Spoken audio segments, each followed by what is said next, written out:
Hello everyone and welcome to another video. Today I kind of wanted to do something a little bit different. It's a little outside of my comfort zone, but since a lot of us are stuck at home right now and are unable to leave the house and purchase craft supplies, I thought it might be kind of fun to do a little video showing you how I have been creating my own yarn from things I already have around the house. Specifically, this is definitely not a new thing, but it is something that I've never done on my particular channel. I've talked about crocheting a handful of times, but I haven't really done a whole lot of in-depth tutorials or videos about it because I don't think it's necessarily my strong suit. It's just kind of something I do to relax and kind of unwind. But I thought today I would show you how to take a simple plastic bag. I obviously got this one from Walmart, and turn it into a ball of yarn, or what a lot of people call Plarn, which stands for plastic yarn. Now, obviously this can be done with any plastic bag in any color, but I think it's really easy DIY, and I think it creates a pretty decent chunk of yarn that is absolutely workable from something relatively inexpensive and that a lot of people tend to have laying around the house. As you can see here, Walmart does have a recycling program where you can return your bags to the store and allow them to be reused. So if you don't have a place where you can return your bags, then this might be a great way to reduce a little bit of waste and get something creative out of it as well. Alright, first things first, I have laid my bag perfectly flat, just so that there are no kinks, and I'm going to fold it in half over on top of itself and try to get all the air out, just to make sure, again, it is as flat as possible. You can fold it again if you like. It's not necessary, but sometimes it's easier to get smaller cuts. And what you're going to do is cut off the bottom where all the pieces are glued together, and then cut the handles off the top. This way we can make some really nice even strips. Once that is done, you have a simple rectangle with a couple folds, and I like to cut about inch wide strips all the way down.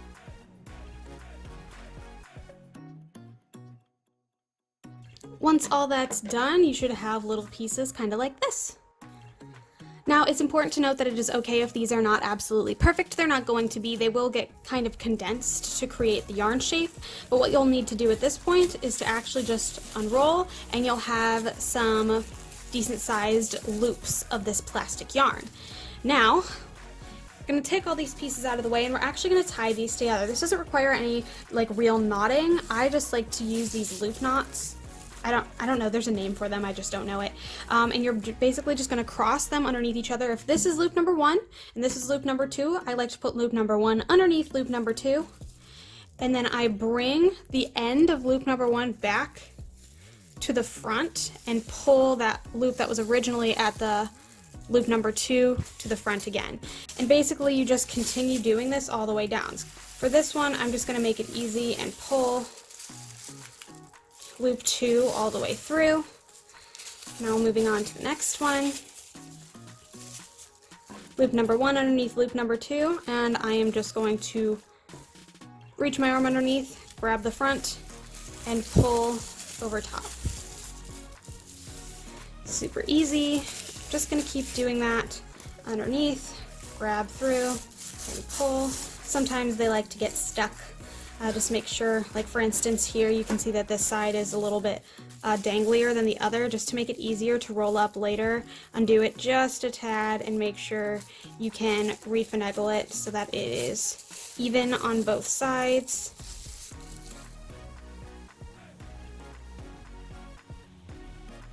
Based on how thin you cut these, you could obviously have more or less yarn. I'm assuming this is maybe like 2 or 3 yards of yarn, which I think is pretty good.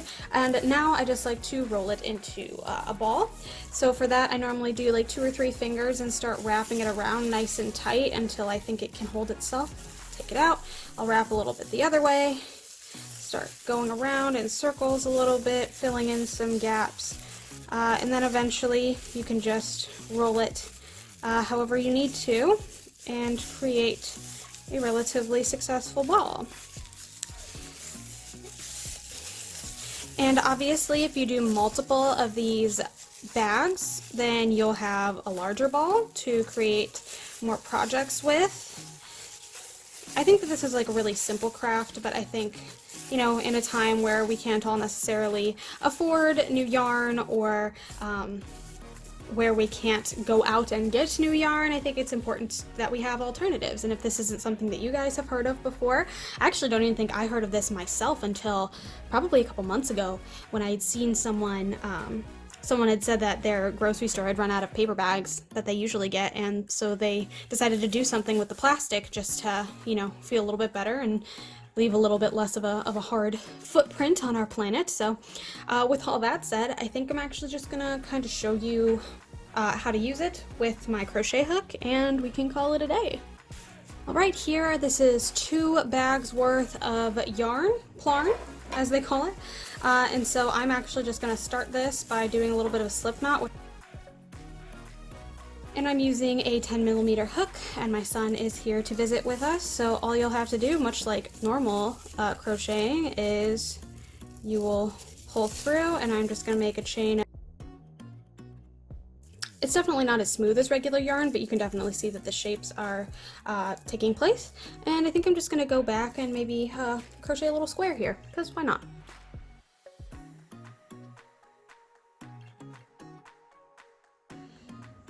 Alright, I've cleaned up some of the edges, and I actually swapped from my 10mm to my 6 about halfway through. Oh wait, this is a 5. It's a 5.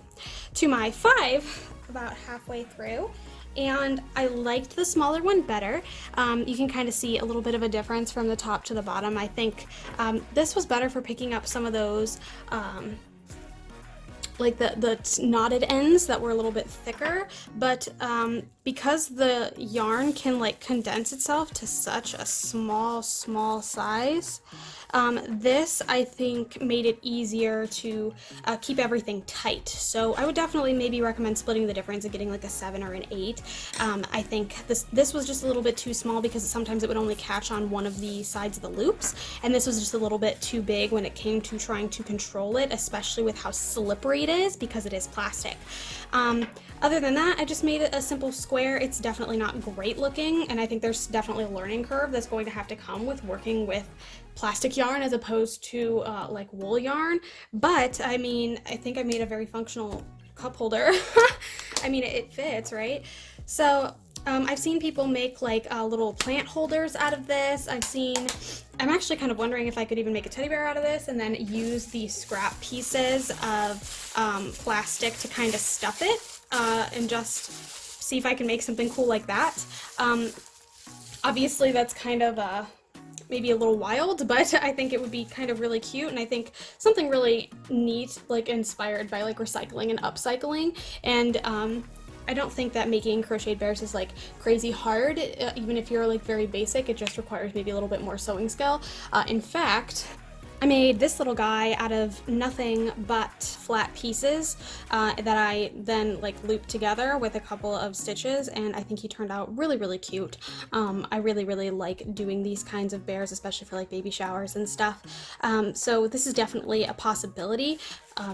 Yeah, I think that this is a really neat kind of DIY, and it's definitely really sustainable. I think this is a great way to continue reusing things or making something creative, and I think that this gray color, once you can't see the writing on it anymore, is actually like really nice. This is like a really nice charcoal gray. It looks a little bit more blue, I think, on the camera than it does to me. Yeah, I think that this is a cute DIY, and I don't know, I'm like really interested in seeing what other people have done with this. I would really be interested in seeing if any of you try this. You can always send me pictures at my Twitter or Instagram or something. But yeah, I think that is all I had to say. Thank you so much for watching. If you like what you saw, feel free to like and subscribe. I put out new videos every Sunday at noon Eastern Standard Time. I almost said Wednesday. I think I've been watching a lot of Jenna Marbles lately. So yeah, I hope you're all staying safe and staying well, and I am looking forward to seeing you in the next video. Bye!